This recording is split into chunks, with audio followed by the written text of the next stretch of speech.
morning, everyone. Welcome to the Daily Faith Builder. I hope that you are doing well. Happy Monday morning. Want to talk to you this week about faith. Just going to dive in this week together on this issue of what is faith and how are we to look at it. I want to ask you this morning, when was the last time you asked God to increase your faith? When you ask God to increase your faith, I think for many of us, we live in a climate today where I think this discussion about faith is somewhat watered down and I think very confusing for people and abused in many ways. So I think it's critical we understand when we're talking about faith, what do we mean by that?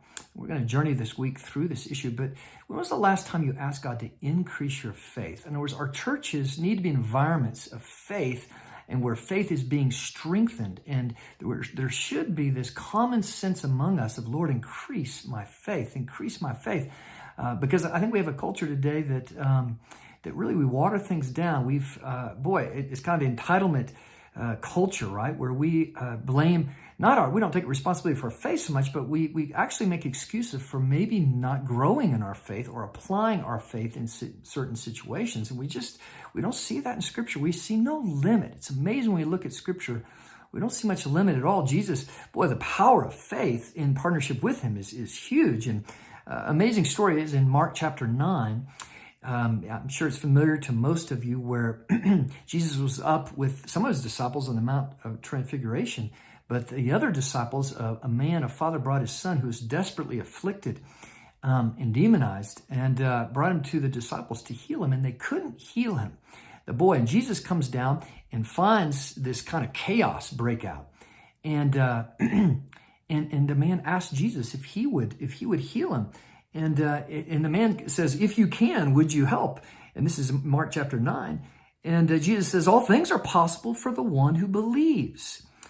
Immediately, the father of the child cried out and said, "I believe, help my unbelief. Help my unbelief." And I think that's a place of humility and a place we need to recover today in our own lives, of crying out on a regular basis, "Lord, increase my faith."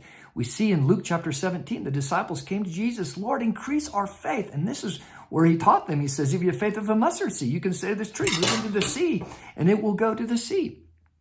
And I think we've shied away. We've watered that down, the expectation down to, I think part of it's just our empirical scientific culture we live in, that we don't have an expectation tied to our faith like we should.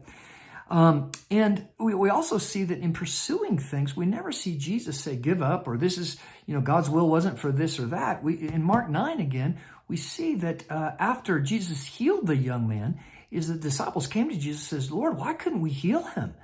And Jesus didn't say, "Guys, sometimes you lose battles. Sometimes you need to just say, it's just God's will, mystery." He says this kind can only come out by more prayer. There's more intimacy, pressing in. In other words, he left the opportunity up for all things being possible.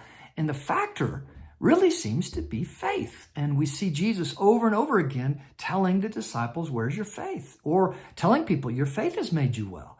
We need to recover a healthy understanding of faith, and that we need to increase our faith. It's not just a one-time saving thing that we get. It's not static. Faith is dynamic, and we're held responsible for our faith. And so I just ask you this morning to think about, as we enter into this week of looking at faith, and hopefully all of us increasing our faith and having right eyes to look at this precious gift. Ephesians 2 tells us that faith is a gift from God, is to nurture it and to grow it, and to ask God that he may increase our faith in him and for everything that is possible for him to do. I hope this blesses you today. Have an awesome week.